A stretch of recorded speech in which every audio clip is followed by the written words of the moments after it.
Movie के start होते ही हम दो साइंटिस्ट को देखते हैं जो दोनों हस्बैंड वाइफ थे, जिनमें हस्बैंड का नाम क्लाइव और उसकी वाइफ का नाम एल्सा था। और ये दोनों असल में जेनेटिक साइंटिस्ट थे, यानी ऐसे साइंटिस्ट जो अपने एक्सपेरिमेंट्स के जरिए नई नई क्रिएचर्स और एनिमल्स बनाए, यानी दो एनिमल्स या फिर क्रिएचर्स की डीएनए को मिक्स करके एक नया एनिमल्स और क्रिएचर बनाए। दोनों एक मेडिसिन बनाने वाली कंपनी के लिए काम करते थे और इस कंपनी का नाम नर्ड था, NERD नर्ड। और क्लाइव और एल्सा इस कंपनी के लिए ये काम करते थे कि पहले तो ये दो एनिमल्स के डीएनए को मिक्स करते थे जिससे एक नया एनिमल बनता है, और फिर उस एनिमल की प्रोटीन से मुख्तलिफ किस्म की बीमारियों की मेडिसिन बनाए। रिसेंटली इन लोगों ने एक नई किस्म का एनिमल भी बनाया था जो कि एक मेल था और दिखने में बिल्कुल डिफरेंट था, और सेम ऐसा ही एनिमल ये पहले भी बना चुके हैं जो कि फीमेल थी।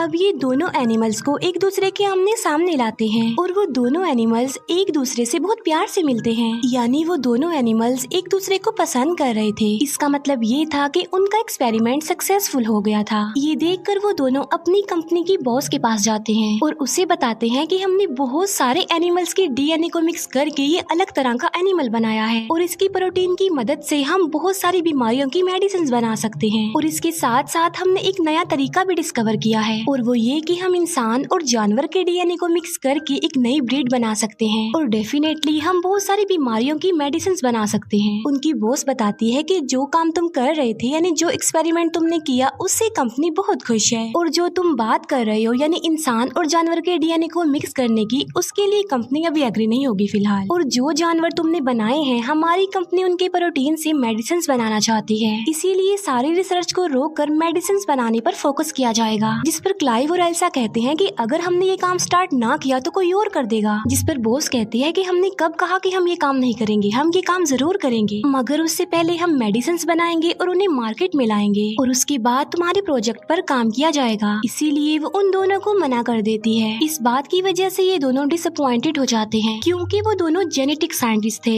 जो किसी कंपनी के लिए जानवरों की प्रोटीन से मेडिसिन बनाने का काम नहीं कर सकते थे। इसीलिए वो डिसाइड करते हैं कि हम सीक्रेटली ही अपनी इस रिसर्च को आगे बढ़ाएंगे। इसीलिए ये अपना काम स्टार्ट कर देते हैं, लेकिन इस काम को आगे बढ़ाने के लिए उन्हें इंसान का डीएनए चाहिए था। इसीलिए एल्सा क्लाइव को किसी का एक डीएनए ला कर देती है। क्लाइव पूछता है कि ये किसका डीएनए है, जिस पर एल्सा कहती है कि ये किसी अननोन पर्सन का डीएनए है, और ये फिर इंसान के डीएनए और उन एनिमल्स के डीएनए जिन्हें इन्होंने बनाया था उन पर एक्सपेरिमेंट्स करते हैं। ये लोग बहुत हार्ड वर्किंग करते हैं, लेकिन इन्हें सक्सेस हासिल नहीं होती और इस बात की वजह से वो काफी अपसेट हो जाते हैं। एक दिन एल्सा एक और डीएनए लेकर आती है और बताती है कि ये सबसे बेस्ट डीएनए है और इसीलिए अब हम अपना एक्सपेरिमेंट इस वाले डीएनए पर करेंगे। और ये फिर उस डीएनए और एनिमल के डीएनए पर एक्सपेरिमेंट करते हैं और कड़ी मेहनत के बाद इनका एक्सपेरिमेंट सक्सेसफुल होता नजर आ रहा था, यानी एनिमल का डीएनए और इंसान का डीएनए आपस में मिल रहा था। और अब इन लोगों के पास एक यूनिक किस्म का डीएनए था जो इंसान और जानवर के डीएनए से मिलकर बना था। अब क्योंकि ये इलीगल था, इसीलिए क्लाइव इस रिसर्च को आगे बढ़ाना नहीं चाहता था, लेकिन एल्सा ऐसा नहीं चाहती थी, वो इस रिसर्च को आगे बढ़ाना चाहती थी। इसीलिए वो उस डीएनए को लेकर एक मशीन रूम में चली जाती है। उस रूम में एक ऐसी मशीन थी जिसमें डीएनए डालने से एनिमल्स और क्रिएचर्स पैदा होना शुरू हो जाते थे, यानी कोई भी जानवर उस मशीन के अंदर इंक्रीज होता रहता था। फिर एल्सा उस मशीन के अंदर उस डीएनए को डाल देती है। क्लाइव एल्सा को कहता है कि ये कोई अच्छा काम नहीं कर रहे हम, किसी को बनाना और फिर उसे मार डालना। एल्सा कहती है कि इतने सारे लोग इस दुनिया में रोजाना मरते हैं और हो सकता है कि हमारे इस एक्सपेरिमेंट से इतने सारे लोगों की जान बच जाए। इसीलिए क्लाइव एल्सा की बात मान लेता है, इसीलिए वो अपने काम को स्टार्ट कर देते हैं। मगर हैरान कर देने वाली बात तो ये है कि जिस बच्चे ने मशीन में आहिस्ता आहिस्ता बढ़ना था, वो तेजी से बढ़ता जा रहा था।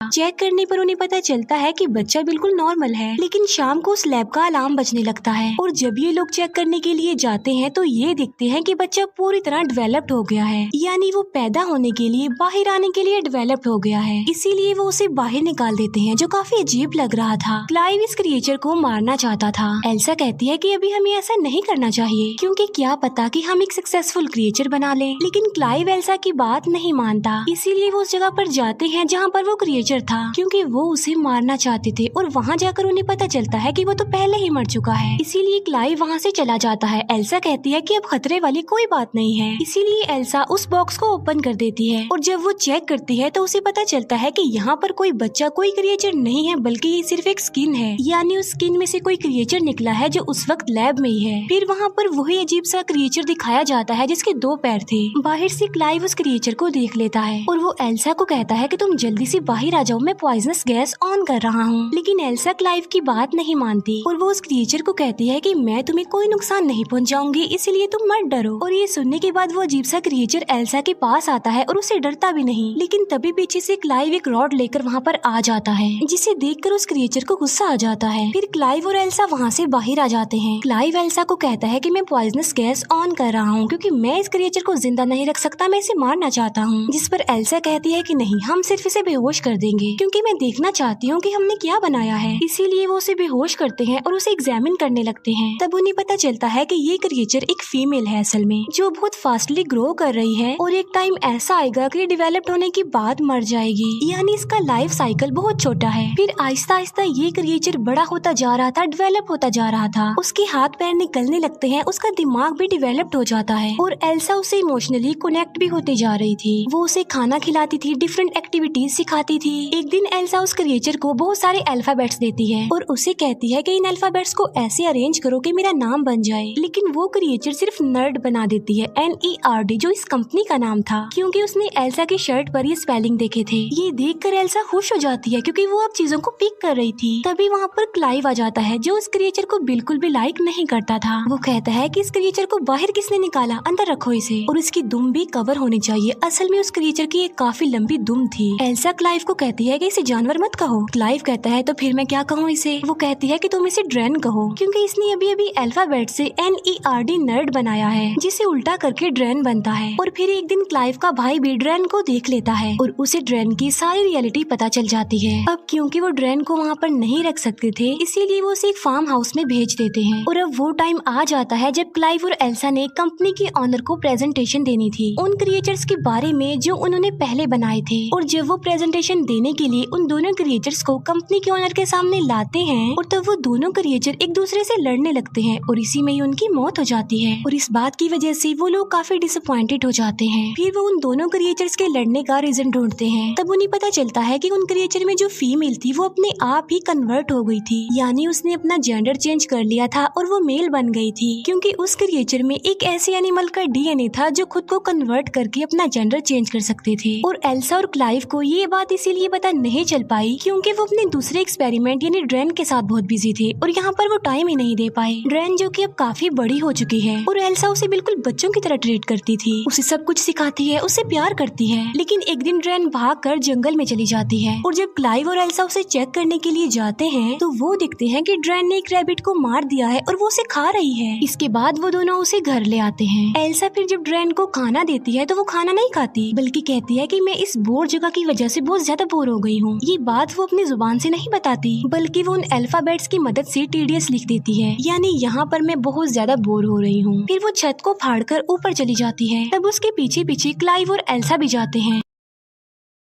वो देखते हैं कि ड्रेन की तो विंग्स निकल आए हैं और वो अभी बस उड़ने ही वाली होती है कि क्लाइव उसे कहता है कि रुको, हम तुमसे प्यार करते हैं, हमें तुम्हारी जरूरत है, हम तुम्हें अपने पास रखेंगे। ये सुनकर ड्रेन की विंग्स वापस उसकी बॉडी में चले जाते हैं। ड्रेन का दिमाग अब काफी तेज हो गया था, वो चीजों को अंडरस्टैंड करने लगी थी, अच्छे बुरे को समझने लगी थी। एक दिन ड्रेन को एक बिल्ली मिलती है लेकिन एल्सा उससे वो बिल्ली छीन लेती है क्योंकि एल्सा को डर था कि ड्रेन कहीं उस बिल्ली को भी न मार दे। फिर आहिस्ता आहिस्ता हम हैरत में डाल देने वाली एक चीज देखते हैं और वो ये कि ड्रेन को क्लाइव अच्छा लग रहा था, जिससे क्लाइव को पता चल जाता है कि ड्रेन के अंदर जो इंसान का DNA उन्होंने डाला था वो किसी और का नहीं था बल्कि वो खुद एल्सा का ही था। इस बात से क्लाइव एल्सा से नाराज होता है। वो उसे कहता है कि तुमने अच्छा नहीं किया, तुम्हें ऐसा नहीं करना चाहिए था। आहिस्ता आहिस्ता एल्सा का प्यार ड्रेन के लिए खत्म होता जा रहा था, इसीलिए एल्सा वो बिल्ली ड्रेन को दे देती है। ड्रेन की दुम नोकदार थी, इसीलिए ड्रेन अपनी नोकदार पूंछ को उस बिल्ली के गले में चुभा कर उसे मार डालती है। ये देखकर एल्सा को बहुत गुस्सा आता है और वो ड्रेन को स्लैप कर देती है। थप्पड़ लगने की वजह से ड्रेन एल्सा के ऊपर आकर खड़ी हो जाती है और वो एल्सा के गले में लगी एक चाबी को निकालती है और दरवाजा खोलकर वहाँ से चली जाती है। ड्रेन के अलग अलग फेसेस उन लोगों के सामने आ रहे थे। फिर हम देखते हैं कि एल्सा वो प्रोटीन बनाने में कामयाब हो चुकी थी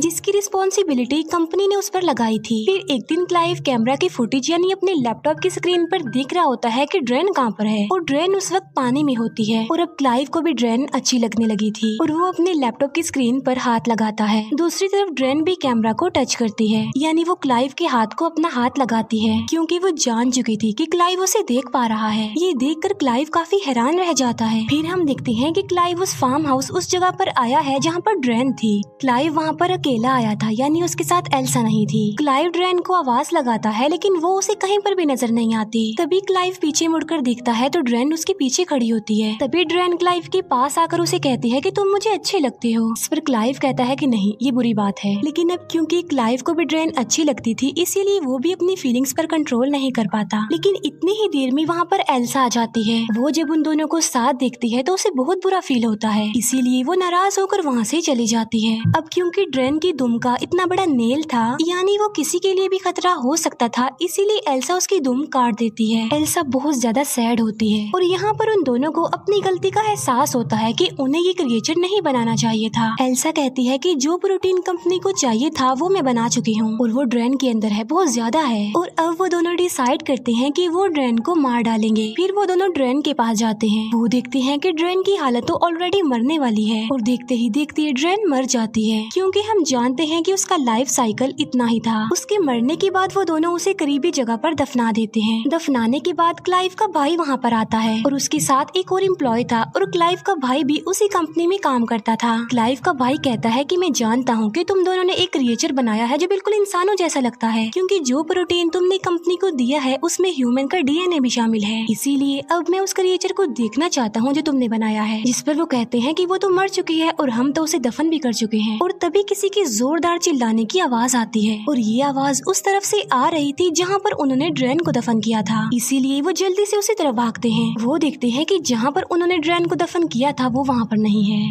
बल्कि वो ऊपर छत पर खड़ी हुई थी यानी वो दोबारा जिंदा हो गई थी और इस बार वो पावरफुल होने के साथ साथ खतरनाक भी लग रही थी और उसकी विंग्स भी बाहर आ गई हैं और उसकी दुम भी रीजनरेट हो गई है क्योंकि वो तो काट दी थी एल्सा ने। और तभी ड्रेन उन लोगों पर अटैक कर देती है और वो क्लाइव के भाई और जो उसके साथ एम्प्लॉय आया था उन दोनों को मार डालती है और इसी क्लैश के दौरान क्लाइव बेहोश हो जाता है। इसके बाद ड्रेन एल्सा के पास आती है और उसे पकड़ लेती है। यहाँ पर हम ये जान पाते हैं कि असल में ड्रेन ने भी अपना जेंडर चेंज कर लिया था क्योंकि उसके अंदर उस एनिमल का डीएनए था जो खुद को कन्वर्ट कर सकते थे, अपना जेंडर चेंज कर सकते थे और अब वो मेल बन गई इसीलिए वो एल्सा के पास आ गई। लेकिन तभी पीछे से क्लाइव आकर लकड़ी के एक टुकड़े को ड्रेन के अंदर घुसा देता है जिससे ड्रेन इंजर्ड हो जाता है इसीलिए वो एल्सा को छोड़ देता है। लेकिन बाद में वो अपनी उस लकड़ी को निकाल कर क्लाइव पर अटैक कर देती है। तभी एल्सा एक पत्थर उठाकर ड्रेन को मारती है। इसके बाद एल्सा उसे दोबारा पत्थर से मारने लगती है लेकिन अचानक वो रुक जाती है और कुछ सोचने लग जाती है क्योंकि हमने इसे अपने हाथों से बनाया था और अब इन्हीं हाथों से हम इसे मार रहे हैं। एल्सा ये भी सोचती है कि इसके अंदर तो मेरा डीएनए भी है। लेकिन इसी दौरान ड्रेन मौके का फायदा उठाकर क्लाइव को अपनी दुम से मार डालती है। एल्सा फिर से उसी पत्थर से ड्रेन को मारती है और अब फाइनली ड्रेन की मौत हो जाती है। इसके बाद हमें एल्सा और उनकी बॉस दिखाई जाती है। हम देखते हैं कि एल्सा को बेबी होने वाला है और वो बेबी होता है ड्रेन का क्योंकि उसने अपना जेंडर चेंज कर लिया था। इसीलिए एल्सा की बॉस उसे बताती है कि जो प्रोटीन तुम लोगों ने हमें दिया था उससे कंपनी को बहुत ज्यादा बेनिफिट हुआ और अब कंपनी इस रिसर्च को आगे बढ़ाना चाहती है और जो एल्सा का होने वाला बच्चा था इस रिसर्च को उसके जरिए ही आगे बढ़ाया जा सकता था। अब क्योंकि एल्सा ने अपनी जिंदगी पर रिस्क लेकर अपने हस्बैंड को खोकर इस कंपनी के लिए बहुत मेहनत की थी इसीलिए कंपनी एल्सा को काफी ज्यादा अमाउंट देती है। अब क्योंकि एल्सा एक जेनेटिक साइंटिस्ट थी इसीलिए ना चाहते हुए भी वो इस रिसर्च को आगे बढ़ाना चाहती थी। और इसी के साथ ही इस मूवी का यहीं पर द एंड हो जाता है। Thank you for watching.